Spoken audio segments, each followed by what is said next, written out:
I'm from a very poor family. Obviously, they think, and you go to school, you complete school, you get a job, and money starts pouring in, and you change your family situation. Exactly. There is a moment in life when you hit a crossroad where everything you've known, every comfort gets put on the line. For me, that moment came when I made one of the hardest decisions of my life. We sold everything, sacrificed so much, all in the hope of finding something better, something more. The dream? Relocating to the United Arab Emirates to build a new life, to chase those greener pastures. But was it just the dreams that pushed us? It was real stories, like the one that hit me hard. The video of my friend sharing her struggles of being homeless in Dubai. It made me realize we are not the only ones making this leap. After watching her video, I tried hard to get her to be on this interview, where we could share our stories of how we moved to Dubai and then eventually how she got homeless. So why did we make this move? Well, stay tuned as I dive into our journey, the sacrifices, the struggles, and the hope that keeps us going. Hello guys, and welcome to the Thrybe Experience. Since I came, I've not been able to share this story.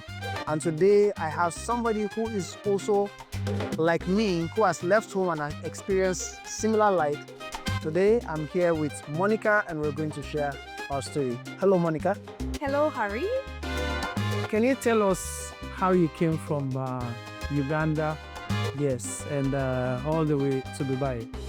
What happened? I don't know where to start from, but I'm going to back it as much as possible from where it will make the best context for someone who is watching me so that they can understand why someone with my story, my journey, can make a decision to come to Dubai. When I was at university and I was looking at the different opportunities that were for me after I complete university, because everyone, when you're in a position, you're always saying, okay, what is next? What is next?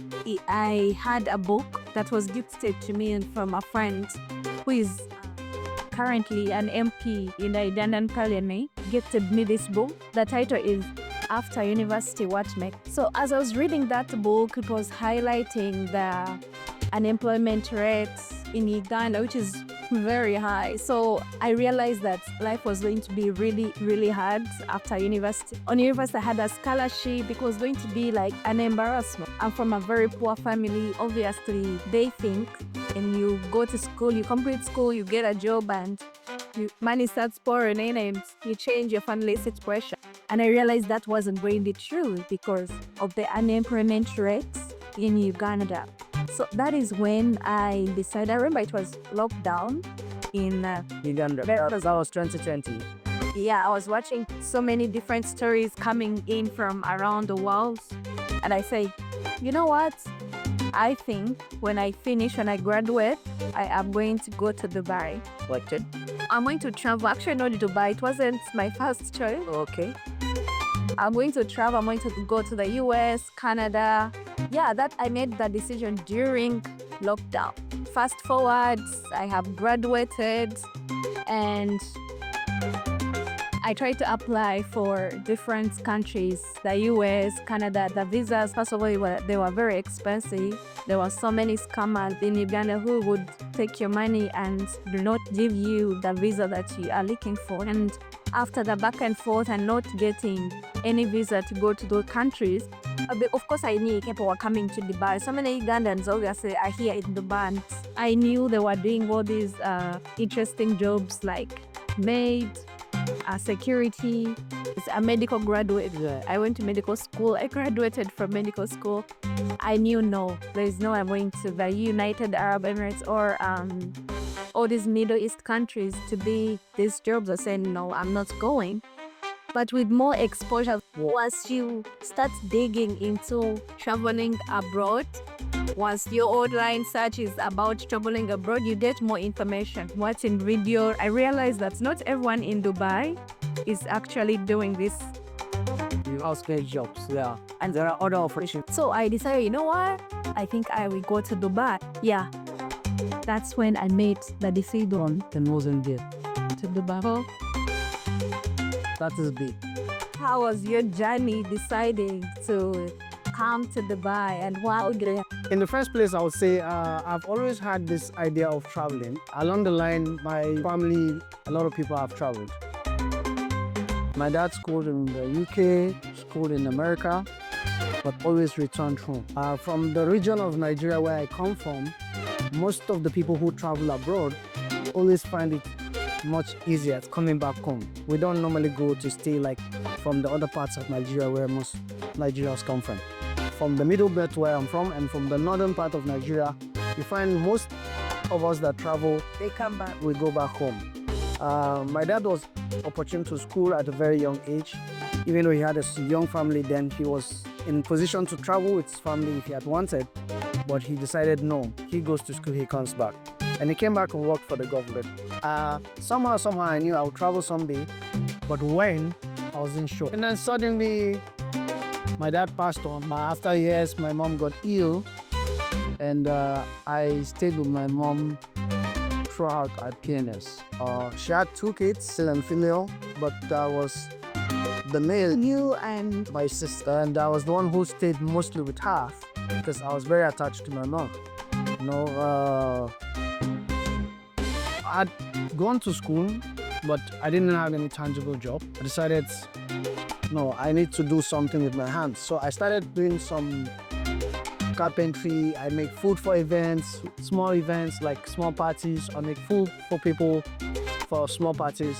I do all of that alone. Catering? Yeah, I started doing things like throw pillows, like interior deco. I do that. I build kitchen cabinets, wardrobes and beds, furniture, and so on and so forth.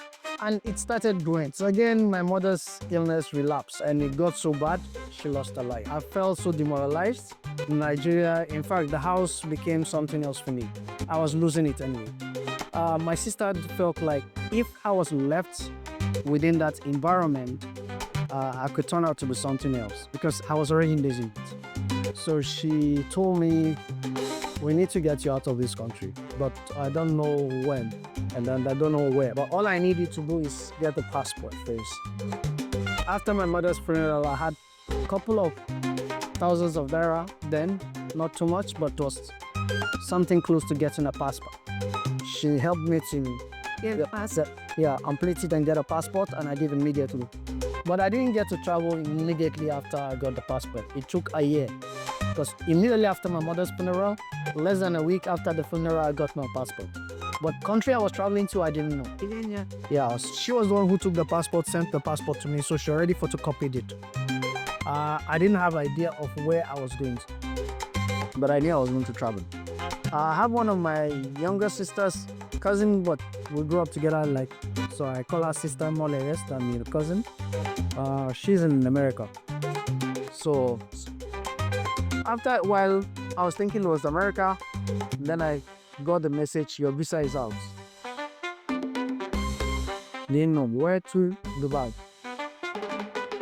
Was it an employment visa or It was a tourist visa. tourist visa? But there was somebody I was going to come to meet here in Dubai. And this person has been here, has his own company. She told me your visa is out, and when the ticket is ready, I'll let you know. So I stayed. Before I knew it, my ticket was ready, and I moved in here. I didn't have any prior knowledge of Dubai. I didn't have any knowledge of... No, I just knew Dubai on TV. People travel for vacation. It's a beautiful place. All the 7 stars and everything. But I did not know anything more about what happened in me. So, because it was not somewhere I was planning to come, and you know the visa, once you get it, it takes just 2 months to come. I had a lot of stuffs. So she told me, since I wouldn't need your stuff, money is not there, and you need to sell these stocks.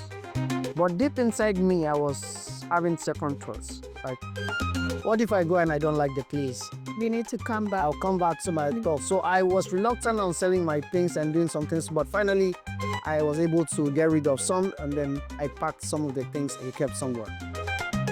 That's how I moved to Dubai. So you tell me your advice to someone going through life, general, especially people who are thinking about traveling And specifically, someone who is thinking about, I'm going to say Middle East because we kind of share the same programs.